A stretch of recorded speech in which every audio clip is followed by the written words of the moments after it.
கடந்த முறை அரவக்குறிச்சி தொகுதியில் போட்டியிட்ட செந்தில் பாலாஜி இம்முறை கோவை தெற்கு தொகுதியில் களம் காண்கிறார். அவர் தன்னுடைய வேட்புமனுவை தாக்கல் செய்யும் காட்சிகளை நாம் இடதுபுறம் பார்க்கிறோம். வலதுபுறம் புதுக்கோட்டை மாவட்டம் விராலிமலை தொகுதியில் மீண்டும் களம் காண்கிறார் அதிமுக முன்னாள் அமைச்சர் சி விஜயபாஸ்கர். அவர் தனது வேட்புமனுவை தாக்கல் செய்கிறார்.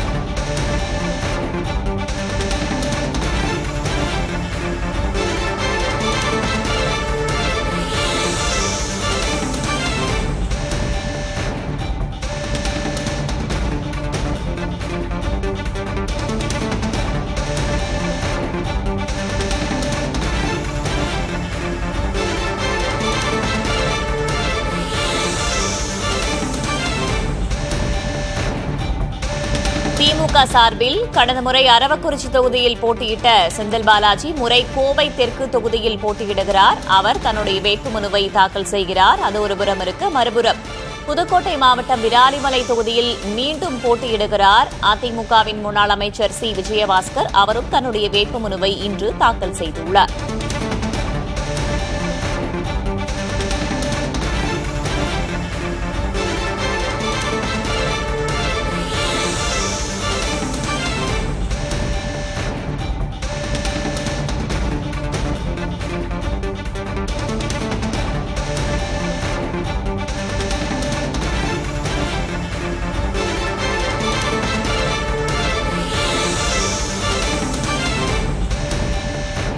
திருப்பூர் மாவட்டம் அவிநாசி தொகுதியில் மத்திய இணையமைச்சர் எல் முருகன் தன்னுடைய வேட்புமனுவை தாக்கல் செய்திருக்கிறார். அதேபோல மதுரை மத்திய தொகுதியில் திமுக வேட்பாளர் பிடிஆர் பழனிவேல் தியாகராஜனும் தன்னுடைய வேட்புமனுவை தாக்கல் செய்கிறார்.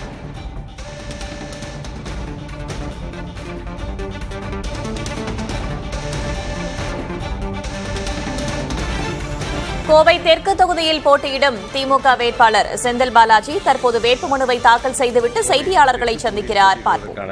திராவிட முன்னேற்ற கழகத்தினுடைய தலைவர், தமிழ்நாட்டினுடைய முதலமைச்சர் மாண்புமிகு தளபதியுடைய நல்ல ஆசையோடும், மாண்புமிகு துணை முதலமைச்சர் போட்டுதலுக்குரிய அண்ணன் உதயநிதி அவருடைய வாழ்த்துக்களோடும், திராவிட முன்னேற்ற கழகம் தலைமையிலான மதசார்பற்ற முற்போக்கு கூட்டணி கட்சிகளின் சார்பில் கோவை தெற்கு தொகுதியில் போட்டியிடுவதற்கான வாய்ப்பை எங்களுடைய கழக தலைவர் மாண்பு முதலமைச்சர்கள் வழங்கி நாங்கள் அனைவரும் இணைந்து இன்று வேட்புமனுவை தாக்கல் செய்திருக்கின்றோம். கோவை தெற்கு சட்டமன்ற தொகுதியை பொறுத்தவரை 2026 தேர்தல் களம் என்பது திராவிட ஆட்சியினுடைய நாயகர் மாண்பு முதலமைச்சர் அவர்களுக்கு ஒரு மகத்தான வெற்றியை வழங்குவதற்கு வாக்காளர் பெருமக்கள் தயாராக இருக்கின்றார்கள்.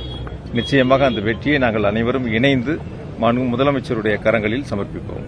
ஆபரேஷன் பிஎஸ்பி சொல்றாங்க sir, very strong basement operation P Senthil பாலாஜியா சிறப்பு திட்டங்கள் கோவை அறிவிக்கிறீங்கன்னு சொன்னீங்க. இந்த தெற்கு தொகுதிக்கு என்ன விஷயங்கள் எதிர்பார்க்கலாம் சார்?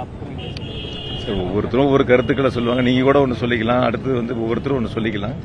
பொதுவாக நாங்கள் முன்னிறுத்துவது தேர்தல் களத்தில் 2021 மாண்பு முதலமைச்சர்கள் ஆட்சி பொறுப்பேற்று இந்த 5 ஆண்டுகளில் தமிழ்நாட்டு மக்களுக்கு வழங்கிய வரலாற்று சிறப்புமிக்க திட்டங்களை, முதலமைச்சர் கொடுத்த வரலாற்று சிறப்புமிக்க திட்டங்களை வாக்காளர் பெருமக்களுடைய இல்லங்களில் உள்ளங்களில் எடுத்து சென்று பரப்புரை செய்கின்றோம்.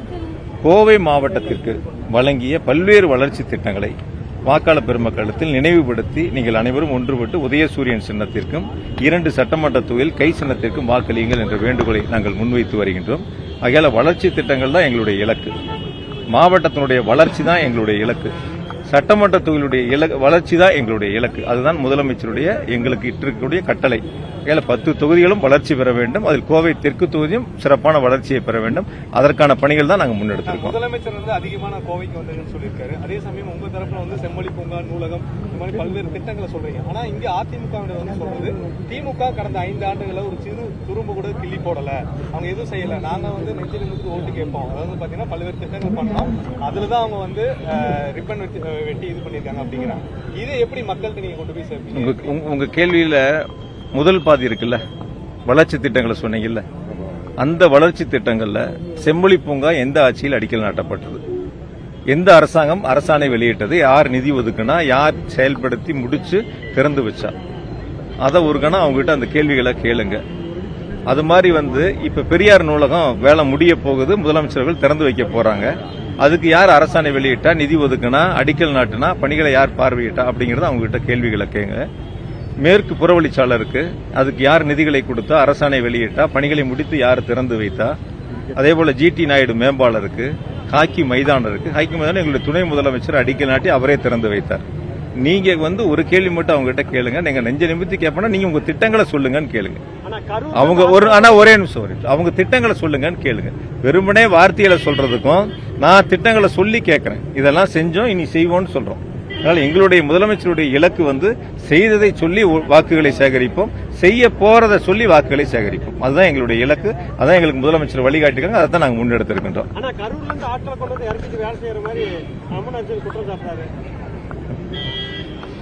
அதாவது தேர்தல் களம்ங்கிறது எங்களுக்கு கரூர்ல இருந்து வர வேண்டியதில்லை, வேலூர்ல இருந்து வர வேண்டியதில்லை.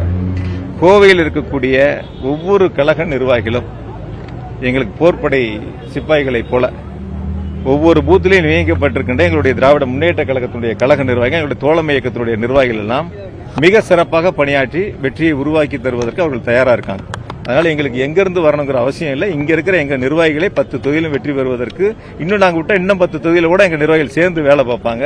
அவங்க கிட்ட ஒண்ணு மட்டும் நீங்க கேளுங்க, வேட்பாளர்கிட்ட, எதிர் வேட்பாளர்கிட்ட ஏதாவது நீங்க செஞ்சிருந்தா சொல்லுங்கன்னு கேளுங்க. ஏதாவது நீங்க செஞ்சிருந்தா சொல்லுங்க. இதெல்லாம் செஞ்சேன்னு சொல்லி ஓட்டு கேளுங்க. வெறுமனே அங்கிருந்து வந்தாங்க, இங்க இருந்து வந்தாங்க. ஒண்ணு மட்டும் நான் கேட்கட்டா சார், என்ன ஒரு 20 வருஷத்துக்கு முன்னாடி வந்திருப்பாரு, நான் ஒரு 4 வருஷத்துக்கு முன்னாடி வந்தேன், அவ்வளவுதானே. அவரும் வெளியூர் தானே. இதெல்லாம் நான் பேச வேண்டாம்னு நினைச்சேன். ஒரு 20 மேடம் ஒரே நிமிஷம், ஒரு 20-25 வருஷத்துக்கு முன்னாடி அவர் வந்திருக்கலாமா? இங்க நான் ஒரு 4-5 வருஷத்துக்கு முன்னாடி வந்தேன், அவ்வளவுதான். நானும் 4-5 வருஷம் உங்களோட பழகிட்டு தான் இருக்கேன். அவரை விட எனக்கு கோவை பத்தி நல்லா தெரியும். அவரை விட எனக்கு கோவை தெற்கு தொகுதியை பத்தி நல்லா தெரியும். அத்தனை இடங்களுக்கு நான் உங்களோட சேர்ந்து பல வளர்ச்சி சாலைகள் பணிகள் உட்பட பல திட்டங்களை நான் உங்களோட சேர்ந்து அடிக்கல் நாட்டியிருக்கிறோம், திறந்து வச்சிருக்கிறோம். பல பணிகளோட நான் உங்களோட பங்கெடுத்திருக்கிறேன். அதனால இந்த கருத்துக்கள் மக்களிடம் எடுபடாது. அவங்க சொல்ற கருத்துக்கள் எடுபடாது. நிச்சயமாக இந்த தேர்தல் களம் என்பது 2026 திமுக தலைமையிலான கூட்டணிக்கு வாக்களிக்க மக்கள் தயாராயிட்டாங்க. குறிப்பிட்ட மாதிரி பாத்தீங்கன்னா அதாவது நடந்து சென்று வாக்குகள் சேகரிக்கணும்னு சொல்லிட்டு சக வேட்பாளர்கள் சொன்னீங்க. ஆனா நேற்று கடந்த சில நாள் நீங்க பண்ணும்பொழுது உங்களுடைய கூட்டணி கட்சி சுமார் 1000 பேருக்கு மேல தொகுதிக்குள்ள வரும்பொழுது நீங்க மக்களை சந்திச்சு பேசுறதுக்கான ஒரு சூழல் ஏற்படாத ஒரு காரணம் இருக்குன்னு சொல்றாங்க. பீப்புள் இன்டராக்ஷன் இல்லாம இருக்கு. அவங்க நேரடியா சொல்றது என்னன்னா, டூ வீலர்ல கூடி நேரடியா உங்ககிட்ட குறைகளை கேட்கக்கூடிய அளவுக்கு இருக்கிறாங்க. தேர்தலுக்கு வாக்கு கேட்க வரும்போது கூட இவங்களை அப்ரோச் பண்ண முடியாத அளவுக்கு நீங்க ஒரு மாஸ் கேம்பெயின் பண்றீங்க அப்படிங்கிற ஒரு குற்றச்சாட்டம் வைக்கிறாங்க. சேம் டைம் மக்கள்கிட்ட நீங்க பேசுறது, அவங்ககிட்ட நீங்க சந்திக்கிறதுக்கு அது ஒரு இடையூறா இருக்காதா? அதாவது நான் நடந்து போகும்போது ஒவ்வொரு வீட்லயும் முன்னாடி நிக்கிறவங்க, வீட்டில் இருக்கிறவங்கள பார்க்க முடியும், அவங்க எங்கிட்ட பேச முடியும். நான் ஜீப்ல போனா எப்படி பேச முடியும்? அவங்க ஜீப்ல போனா எப்படி பேச முடியும்? ஒரு வேட்பாளர் ஜீப்ல போய் ஓட்டு கேட்கிறாருன்னா எப்படி ஒவ்வொரு வாக்காளரும் அவங்க கிட்ட பேச முடியும்? நான் சாலையில நடந்து சென்று வாக்கு சேகரிக்கின்ற பொழுது ஒவ்வொரு இல்லத்திலையும் முன்னாடி நிக்கிறவங்க எல்லாரும் என்கிட்ட பேசுறாங்க, அவருடைய கருத்துக்களை முன்வைக்கிறாங்க. சில பேர் முதலமைச்சருக்கு நன்றி சொல்றாங்க. சில பேர் வந்ததுக்கு அப்புறம் நீங்க எங்களுக்கு இதெல்லாம் செஞ்சு கொடுங்கிற கோரிக்கையும் வைக்கிறாங்க. அதனால எங்களுடைய தேர்தல் பிரச்சாரத்தை பொறுத்த வரைக்கும் எங்களுடைய தோழமை இயக்கங்கள் வலுவா இருக்கு. அதனால எங்களோட அவங்க பயணிப்பது, அவங்க தேர்தல் காலத்தில் நின்று பணியாற்றுவதற்கான நாங்க அதெல்லாம் சேர்ந்து தான் முன்னெடுக்க முடியும். நான் மட்டும் தனியா போய் ஓட்டு கேட்கணும், நீங்க எல்லாம் வராதீங்கன்னு நான் சொல்ல முடியாது. எல்லாரும் சேர்ந்து தேர்தல் களத்தில் ஒரு தோழமை இயக்கத்தோடு பணியாற்றுவதான் தேர்தல் களத்தில் நல்லா இருக்கும். எங்க நிர்வாகிகள், எங்கள் தோழமை இயக்கங்கள் முழுமையா வர்றாங்க. அங்க இருக்கக்கூடிய பொதுமக்களும் எங்களோட சேர்ந்து வாக்கு சேகரிக்கின்ற நிகழ்ச்சியில பங்கு பெறாங்க. அதனால அனைத்து இல்லங்களையும் ஒவ்வொரு வீடும் எனக்கு ஆரத்தி எடுக்கிறாங்க. பாத்தீங்க நீங்க கூட பெரும்பான்மையான வீட்டுல ஒவ்வொரு வீட்லயும் எனக்கு ஆரத்தி எடுத்து மலர் தூவி வரவேற்பு கொடுக்கறாங்க. நின்று அவங்கள பார்த்து பேசிட்டு தான் நான் அந்த ஆரத்தி போட்டு வச்சுக்கிட்டு போனேன், கடந்து போயிடலையே. அதனால தேர்தல் பிரச்சார பயணங்கள் என்பது நாங்கள் நடந்து தான் போக போறோம். 11 வார்டு நடந்து 4 வார்டு முடிச்சிட்டோம். இன்னொரு 7 வார்டு இருக்கு, நடந்து தான் போக போறோம். அதுல எந்த மாற்று கருத்தும் இல்ல.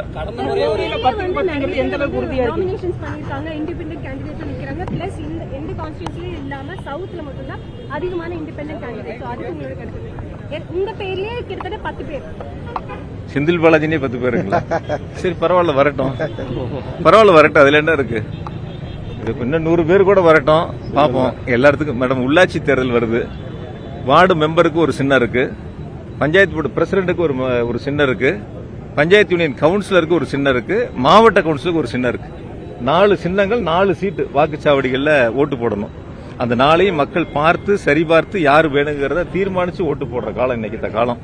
அதனால ஒரு பேர்ல 10 பேர் இல்ல 100 பேர் வந்தா கூட சின்னம் எது, யார் வேட்பாளர் என்பது மக்களுக்கு நன்றாக தெரியும். அதனால ஒரு 100 பேர் கூட போடட்டும், தப்பு. நாங்க அதை பத்தி வருத்தப்படல. வரட்டும், களத்துக்கு வரட்டும், அவங்களும் வாக்குகளை சேகரிக்கட்டும், தேர்தல் களத்துல பார்ப்போம். நீங்க வைக்கக்கூடிய வாக்கு குறி என்ன? அதாவது பாத்தீங்கன்னா கடந்த முறை பாத்தீங்கன்னா தேர்தலில் 2021 குறைஞ்சபட்சம் 2000 ஓட்டு 10,000 ஓட்டு வாக்கு சதவீதம் இருந்துச்சு. அதே சமயம் மக்கள்கிட்ட குறிப்பா கோவையில நீங்க குறிப்பா குறி வைக்கக்கூடிய வாக்குகள் என்ன? அதாவது உங்களை சொல்றாங்க ஒரு பக்கம் சிறுபான்மையர் ஓட்டை இவங்க வாங்க இது பண்றாங்க. அதே சமயம் மகளிர் உரிமை தொகை வாக்குகளை அதாவது நீங்க குறிப்பிட்ட மாதிரியா நாங்க செஞ்ச திட்டத்தை வச்சு வாக்குகளை சேகரிப்போம் அப்படிங்கிறீங்க. அதை தாண்டி உங்களுக்கான நீங்க கோவையில டார்கெட் பண்ணிருக்கக்கூடிய வாக்குகள் என்ன? ஏன்னா கடந்த முறை ஒரு இடம் கூட கொடுக்கல. அதாவது தேர்தல் அறிக்கையில ஒரு உதாரணத்தை மட்டும் நான் உங்களுக்கு சொல்றேன். 20 லட்சம் விவசாயிகளுக்கு மீட்டர் பொருத்தப்படாத நவீன பம்ப் செட் வழங்கப்படும் முதலமைச்சர் சொல்லியிருக்காங்க. 20 லட்சம் விவசாயிகள் பயன்பெறுவது விவசாயிகளுக்கான ஒரு சிறப்பு திட்டம். இன்னொன்னு நாங்க அதுல பெருமையா பாக்குறது, மகிழ்ச்சியோட பாக்குறது, அந்த பம்ப் செட் உற்பத்திங்கிறது கோவை முழுக்க முழுக்க கோவையை சார்ந்து உற்பத்தி செய்யப்படுகிறது. அப்ப கோவையில் இருக்கக்கூடிய பம்ப் செட் உற்பத்தியாளர்களுடைய கோரிக்கையை நிறைவேற்றக்கூடிய வகையில், அவருடைய தொழிலை வளப்படுத்தக்கூடிய வகையில், வளர்ச்சி பெறக்கூடிய வகையிலான அந்த அறிவிப்பா தான் நாங்க பாக்குறோம். அதனாலதான் முதலமைச்சரை சந்திச்சு பம்ப் செட் உற்பத்தியாளர்கள் இந்த தேர்தல் அறிக்கைக்கு நன்றி சொல்லியிருக்கிறாங்க. இப்படிதான் தேர்தல் அறிக்கைகளை முதலமைச்சர்கள் உருவாக்கியிருக்காங்க. எல்லா தொழிலும் வளரணும், அனைத்தரப்பட்ட மக்களும் வளர்ச்சி அடையணும். அதை நோக்கி தான் நாங்க தேர்தல் பயணத்தை எடுத்திருக்கிறோம். அதனால முதலமைச்சருடைய தேர்தல் அறிக்கை செய்த திட்டங்கள், மாவட்டத்திற்கு செய்த திட்டங்கள், இது மூணையும் நாங்க முன்னெடுத்து கொண்டு போறோம். இன்னும் தொகுதிகள் வாரியா நாங்க செய்ய வேண்டியது, வார்டுகள் வாரியா செய்ய வேண்டியது நாங்க தயார் பண்ணிட்டு இருக்கோம். இந்த 2 நாள்ல உங்களுக்கு சொல்றேன். நாங்க எந்த அளவுக்கு உறுதியா இருக்கீங்க?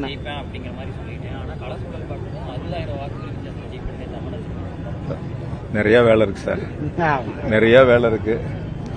அதனால அவர் பாட்டுக்கு ஓட்டு கேட்கட்டும், நம்ம பாட்டுக்கு கேட்போம். மக்களை தீர்மானிக்கிட்டோம் யாருக்கு எவ்வளவு ஓட்டு வித்தியாசத்தில் ஜெயிப்பாங்கிறது. 4ஆம் தேதி நம்ம எல்லாம் ஒன்னா நின்று வாக்கு எண்ணிக்கையில கலந்துக்க போறோம்.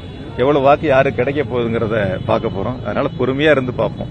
இன்னொரு 20 நாள் தான் இருக்கு. பொறுமையா இருந்து களத்துல பார்ப்போம். வாக்கு எண்ணிக்கை அன்னைக்கு முடிவு தெரியும்.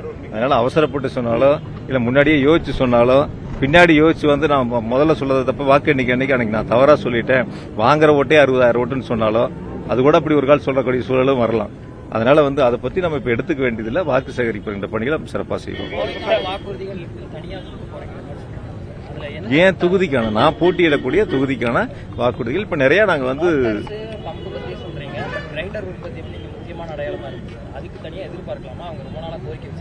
இது தமிழ்நாடு முழுக்க இயக்கத்தின் சார்பில் எங்களுடைய முதலமைச்சர் கொடுக்கக்கூடிய தேர்தல் அறிக்கை, அதுல செக்டார் வைஸ் கொடுத்திருக்காங்க. ஒரு கால் பின்னாடி தேவைப்பட்டா அது முதலமைச்சருடைய பார்வைக்கு நாங்க எடுத்துட்டு போவோம். அதனால இல்ல, அது இன்னும் தேதி முடிவு செய்யல, முடிவு செஞ்சோன்னே சொல்லுவோம். அதனால என்னுடைய இலக்கு, நான் இப்ப வேட்புமனு தாக்கல் செஞ்சுட்டு உங்க மூலியமா என்னுடைய தெற்கு தொகுதி மக்களுக்கு சொல்றது 1,86,000 வாக்காளர்கள். அந்த 1,86,000 வாக்காளருடைய ஒவ்வொரு இல்லத்திலையும் ஒரு நண்பனாக, சகோதரனாக, ஒரு ஊழியனாக இருந்து முதலமைச்சருடைய திட்டங்களை, அரசனுடைய திட்டங்களை கொண்டு சென்று சேர்ப்பேன். இன்னும் வளர்ச்சி பெற வேண்டிய நிறைய இடங்கள் இருக்கின்றன கோவை தெற்கில். அந்த வளர்ச்சி பெற வேண்டிய இடங்கள், அடிப்படை வசதிகளை நிறைவேற்றக்கூடிய இடங்களை கண்டறிந்து 1 வருட காலத்திற்குள் அதை நிறைவேற்றுவதற்கான முயற்சிகளை முழுமையாக எடுப்பேன். இங்கிருந்து தொகுதி மக்களுக்கு ஒரு சக ஊழியனாக, ஒரு சக சகோதரனாக பணியாற்றுவேன்.